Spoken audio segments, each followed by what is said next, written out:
Thank you very much, Juliette. So yeah, I'm Marie Berthet. I'm a research fellow and I supported that project called Integrating Intercultural Cities through belonging in green spaces. I had a glimpse of Jihan. She appeared, disappeared. I was going to give you her deepest apologies. She's on a call with the Ministry of Antiquities of Jordan. You can't make it up. So I'm very happy to be presenting this project today. So the project roughly looked at belonging in green spaces in an intercultural setting. So this is the team, and across the team there is a strong interest but also expertise about belonging and the idea of how belonging can shape better spaces that best serve communities.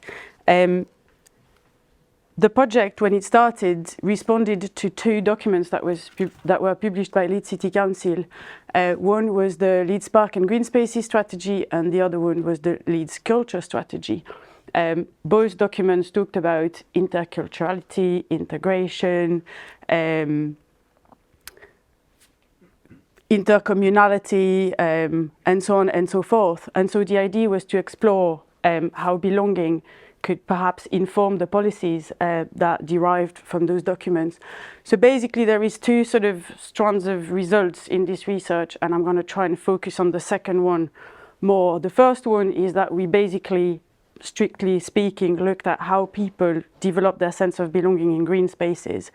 And the other one, and obviously they are complementary, is how those results can then feed into that conversation that we had with Leeds City Council to adapt the policies, particularly in relation to green spaces.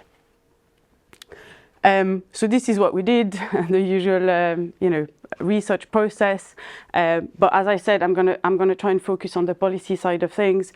We did a big mapping and a big analysis of the policies that exist in relation to green spaces, and I need to give a particular thank you to our partners at the council, so Andrew Crate, and Ryan Platten in the planning department, but also Catherine Holloway and Anup Sharma in the planning, maps and policy department.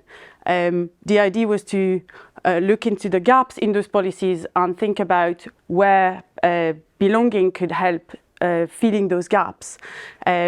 We created a best practice document where we looked at particular case studies of green spaces, which were designed to foster intercultural connections. And obviously we delivered some guidance.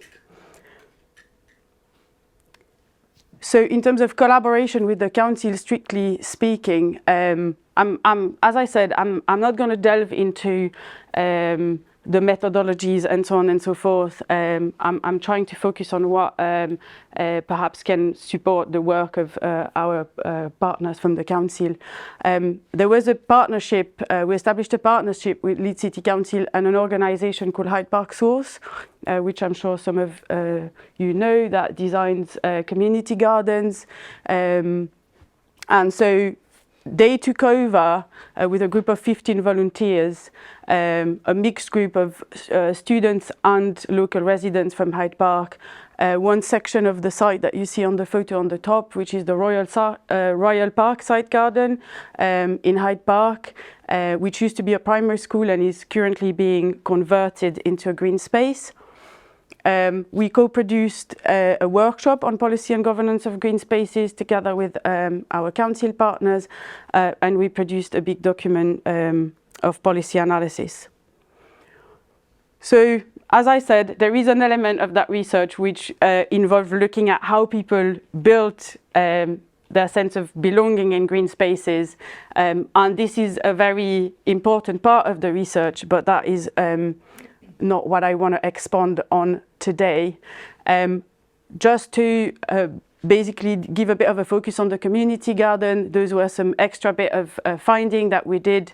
So the volunteers were interviewed at the beginning of the process and at the end, and this showed how it increased their connection to the place, increased their engagement to the community, and this went both ways. Local residents' appreciation of students and vice versa. And also it was very much embedded in a knowledge exchange. So in terms of key findings, I think the first thing to say, which is very important, is that green spaces are incredibly important. And it might seem like a banality to say, but I think from the data that we gathered, it became so evident that they fulfill functions in the city which are very unique. And the second sort of finding is that there's two strands of policies that we identified that belonging can help and inform. The first one is quantitative. So there is a certain ratio that councils have to provide in terms of green spaces, and a very small minority of councils in England do meet that ratio target. And so our research builds up a real case for supporting the increase of green spaces. The second strand of policies is qualitative policies. And so, as we all know, councils are under increasing financial pressure, so there is very little resources invested in green spaces at the moment. And so the vast majority of green spaces which are created are the fact of property developers. Even though they are public spaces, they are the fact of property developers, and that's also where belonging can come into play, because obviously when a property developer when a planning application lands on Leeds City Council's desk and is assessed, the way that people relate to green spaces and feel like they belong to green spaces can be part of the assessment of that planning application. And that perhaps, from a broader sort of perspective, is an interesting element, that we thought belonging is actually a really strong concept to inform the modeling of spaces which are community-centered. It's a very powerful concept to design spaces which are more sort of serve the community better, essentially. And last but not least, just to conclude, the experience in the community garden was really interesting in terms of starting to develop some thinking about mixed model of green spaces. We know that publicly managed, council-managed green spaces are incredibly important because they are markers of communality, they are markers of commons in the city, and they are spaces where different communities come together.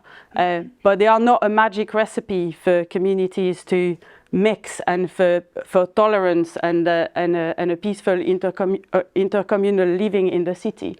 So there needs to be a more explicit stand in the design of green spaces. And so injecting a bit of community gardening into publicly managed green spaces perhaps is the way forward.